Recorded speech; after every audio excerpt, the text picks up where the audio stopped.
حضرت حسن بصری رحمۃ اللہ تعالی علیہ اپنی توبہ کا واقعہ بیان فرماتے ہیں۔ وہ فرماتے ہیں کہ میں امیر کبیر شخص تھا، بہت امیر تھا اور بصرہ کی گلیوں میں غریبوں کی خدمت کیا کرتا تھا۔ اچانک میں نے ایک حسین عورت کو دیکھ لیا اور میں اسے دیکھتا ہی رہ گیا۔ اس عورت نے مجھے کہا انا تشتہی، تجھے شرم نہیں آتی؟ میں نے کہا من کس سے شرماؤں؟ اس نے کہا وہ جو آنکھوں کی خیانت کو دیکھتا ہے اور دلوں کے پوشیدہ رازوں کو جانتا ہے، تجھے شرم نہیں آتی؟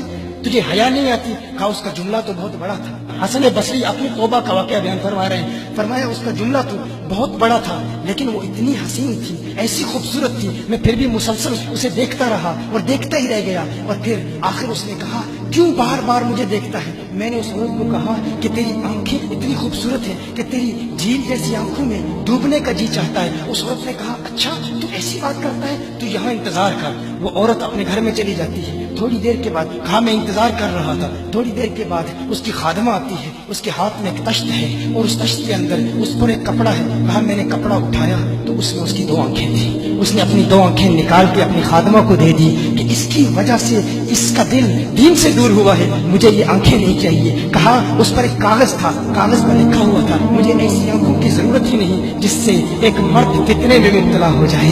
میری بہنیں جو اس گفتگو کو سن رہی ہیں ان کی بارگاہ میں بھی عرض ہے، وہ بہنیں جو گھنٹوں آئینے کے سامنے کھڑی رہتی ہیں فقط اس نیت سے کہ اپنے بالوں کو یوں سنواریں کہ مردوں کو فتنوں میں مبتلا کریں، یا کسی دکان میں جا کر کپڑے خریدتے وقت ان کے ذہن میں فقط یہی خیال ہوتا ہے ایسے کپڑوں کا انتخاب کریں گی کہ جن سے مردوں کو فتنے میں مبتلا کریں گے۔ یہ بھی امت کی بیٹی ہے جس کی ایک دا سے ایک شخص ولی کامل بن گیا، حسن بصری بن گیا۔ حسن بصری فرماتے ہیں جب اس کی آنکھیں دیکھی میں تحکم کھو بیٹھا، میں زار و قطار رو رہا تھا۔ روتے ہوئے میں گھر چلا گیا، پوری رات میں روتا رہا، پوری رات توبہ کرتا رہا، استغفار کرتا رہا۔ حسن بصری فرماتے ہیں فجر کی اذان سنی، اچانک خیال آیا اس عورت کا شکریہ تو ادا کروں کہ جس نے اپنی آنکھیں میرے لیے، میرے دین کے لیے، میرے ایمان کے لیے اور توبہ پر استقامت کی خاطر قربان کر دی۔ کہا میں اس کے گھر گیا، جو ہی اس کے گھر پہنچا تو ادھر اس کا جنازہ نکل رہا تھا، اس کی موت واقع ہو چکی تھی۔ کہا میں رات گھر آیا، میں رات سو گیا، میری آنکھ بند ہوئی، میں نے اس عورت کو خواب میں دیکھا۔ میں نے کہا کوئی نصیحت کر۔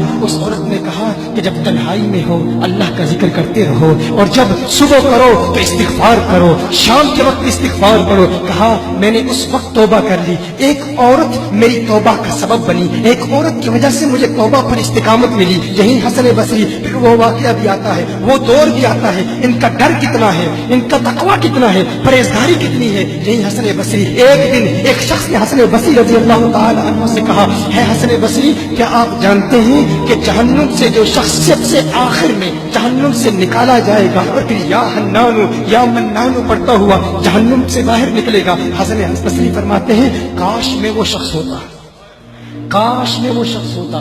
کہا گیا کہ جو جہنم سے سب سے آخر میں نکلے گا، 1000 سال جہنم میں رہے گا، یا حنانو یا منانو بڑھتا ہوا جہنم سے باہر نکلے گا۔ کہا کاش میں شخص ہوتا۔ انہوں نے کہا حضرت آپ کیا فرما رہے ہیں کہ آپ جہنم میں جانا چاہتے ہیں؟ آپ تو بزرگ ہیں، اللہ کے ولی ہیں۔ کہا تم میری بات نہیں سمجھے، وہ جو جہنم سے نکالا جائے گا کم از کم نکلنے کی ضمانت تو ہے، اس سے یہ تو پتا چل رہا ہے کہ ایمان پر موت واقع ہوگی۔ مجھے اپنے ایمان کی ضمانت نہیں ہے، میں نے اس لیے کہا کہ اگر مجھے یہ ضمانت بھی مل جائے کہ میں وہ ہوں تو وہ بھی مجھے قبول ہے، کم از کم ایمان تو سلامت لے کے جاؤں۔ میں کہتا ہوں اللہ فرماتا ہے خوف نہیں ہے، ڈر نہیں ہے، پھر فرماتا ہے یہ ڈرتے بھی ہیں، یہ ڈرتے بھی ہیں، لیکن ان کے ڈر اور ہمارے ڈر میں فرق کیا ہے؟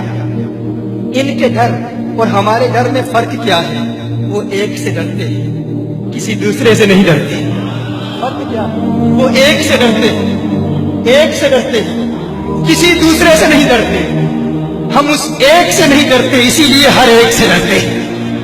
یہ فرق، ہم اس ایک سے نہیں ڈرتے اسی لیے ہر ایک سے ڈرتے ہیں۔